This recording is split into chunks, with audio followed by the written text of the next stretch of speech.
My name is Emily. I live with my husband in a spacious house. We have a son named Richard who reached adulthood a few years ago and moved out. Initially, I felt lonely without him, but I've since adjusted. Still, it always brightens my day when he calls to say he's coming home. One day, Richard called to tell us he was visiting and had someone special to introduce. From the moment we heard this, my husband and I were filled with excitement. Before noon, Richard arrived with a lovely woman by his side. Although I had an inkling from his words, I never truly expected him to bring someone home. My son, beaming with pride, introduced her. Her name is Karen. Isn't she wonderful? She's my wife. I was momentarily stunned, struggling to grasp his words. After a brief pause, I asked, Richard, did you say Karen is your wife? Not your girlfriend? Richard nodded with a grin. Yes, Mom. Maybe you're going a bit deaf. I couldn't bring myself to laugh at my son's teasing. I haven't heard about you getting married. Did you know about this? I asked my husband. He shook his head, equally puzzled. No, I didn't hear anything either. We both turned to Richard, seeking an explanation. With a proud smile, he said, That's why I came to announce our marriage registration today. By the way, we had a grand wedding in Bali with our friends. We were speechless. Richard, oblivious to our stunned reaction, continued to rave about the wonderful wedding in Bali. My head began to ache, and I carefully asked, You've already registered and had the wedding. Why weren't we invited? Karen, who had been silent until now, spoke up. Do we need to invite strangers? I was taken aback by her words. She continued calmly, Isn't it a waste of money? I couldn't hold back my emotions. No, we are Richard's parents, I said, my voice trembling. Karen seemed unconvinced and said with a dissatisfied look, But you're strangers to me.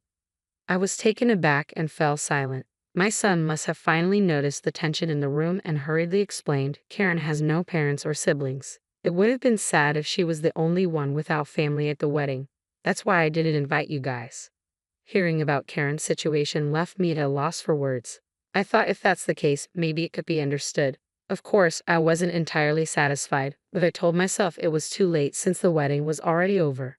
After the newlyweds left, I confided in my husband. I wonder if those two will be okay. He shared my concern but said, It's their decision. They're already married. All we can do is watch over them. Although I agreed with him, I couldn't just leave it at that. So I decided to try to bridge the gap with Karen. I got my son's phone number and decided to reach out. When Karen realized it was me on the phone, her tone immediately turned sour. What do you want? I realized my call might have made Karen uncomfortable, so I quickly explained my reason.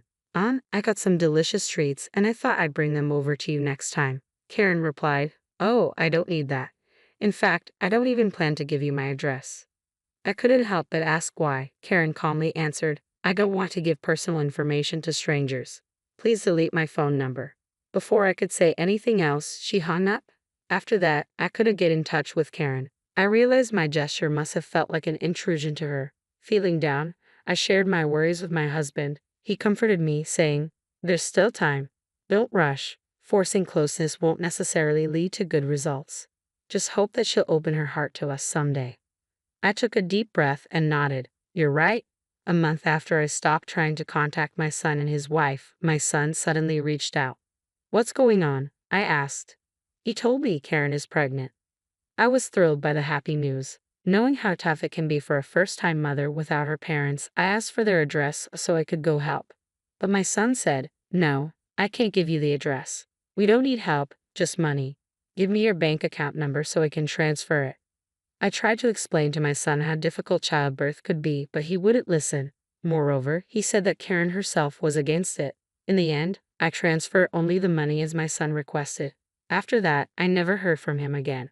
There was not even a report of the child's birth. A year passed, and despite my attempts to call, I eventually couldn't reach him at all. It seemed my son no longer thought of us as family. Even if I wanted to confirm it, there was no way to get in touch. Feeling helpless, I went to the local supermarket one day and met a familiar face. At first, I didn't recognize him, but when he called out to me, I realized who he was. It's been a long time. Do you remember me? I'm David Johnson. Hearing the name, my memory came rushing back. He was a friend my son often brought home during high school. I didn't recognize him at first because in my mind he was still a high school student. David, you've grown up so well. I said, looking at him closely. David seemed pleased and a bit shy. Then I noticed the woman standing next to him. She wore a matching ring with David, and her belly was noticeably large. I involuntarily covered my mouth and exclaimed, "Oh my!" David nodded shyly. "This is my wife, Olivia. Our child is due in 2 months." "Olivia, is it? Congratulations." "Thank you," Olivia said, looking momentarily confused before smiling happily. After a brief exchange of pleasantries, we parted ways quickly, not wanting to impose on the expectant mother. 2 months later, I received an email from David. We had exchanged contact information during our reunion because he wanted to share the news of the birth. The email included a photo of their newborn baby, a truly adorable little one. As I looked at the picture, I couldn't help but imagine what it would be like if it were my own grandchild. I looked at the photo of the baby, someone I had never met, and found myself shedding a few tears. I emailed David, offering to send a gift to celebrate the occasion. Shortly after, a flustered David called me. "I didn't reach out with that intention, so please don't trouble yourself." I couldn't help but chuckle at David's apologetic tone. "That's not it. I just want to celebrate, since I can't do anything for my own grandchild." There was a pause on the other end before David asked, "Something happened with Richard, didn't it?" I remained silent, and David continued. "I was hesitant to tell you, but actually," he revealed a shocking story. Olivia was originally Richard's girlfriend. Richard had chosen another woman and unceremoniously dumped Olivia. That woman was Karen. Olivia was devastated after being abandoned by Richard, and I couldn't leave her to deal with it alone. I tried to convince Richard to make things right, but he wouldn't listen. Eventually, I gave up and ended our friendship. David's story ended there. At that moment, I felt a deep sense of anger toward both my son and Karen, despite being my own child. I also realized that my actions had unintentionally reminded Olivia of her painful past. Even though I wasn't aware of it, I had caused her distress. She likely didn't want to see Richard's mother. "I'm truly sorry for mentioning that I wanted to celebrate," I apologized. David quickly reassured me. "You don't need to apologize, Mrs. Smith. Olivia doesn't mind. She was the one who wanted to send the baby's picture. Please don't worry about it." Their kindness only made me feel more guilty. David then added, "I just don't want Olivia to have anything to do with Richard and his wife ever again." I agreed wholeheartedly. "I'll do whatever I can to help, even if it might not be much." I also shared with David the strained relationship I had with my son and his wife. David was visibly shocked by Richard's recent behavior. We quickly shifted the conversation to lighter topics before ending the call. I relayed everything I had learned from David to my husband. I then told him that from now on, I would consider Richard and his family as strangers. My husband agreed. "At least we can take a breather." I glanced around the room, where most of the unpacking was complete, and nodded. "Our new life begins here today." The house we had lived in felt too large for just the two of us. When we were considering moving, we were introduced to this newly built high-rise condominium. We had planned to inform our son about the move, but ultimately decided against it. I headed out to buy ingredients for dinner. As soon as I stepped out the front door, someone called out to me, "Mom."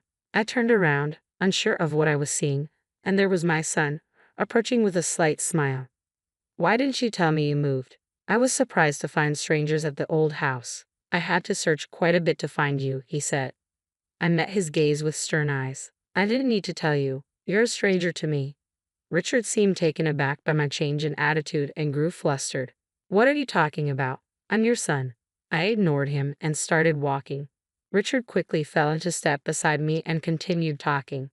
Mom, I want to apologize for everything that's happened. I was misled by Karen. You must have some extra money if you're living in a new high-rise condo, right?"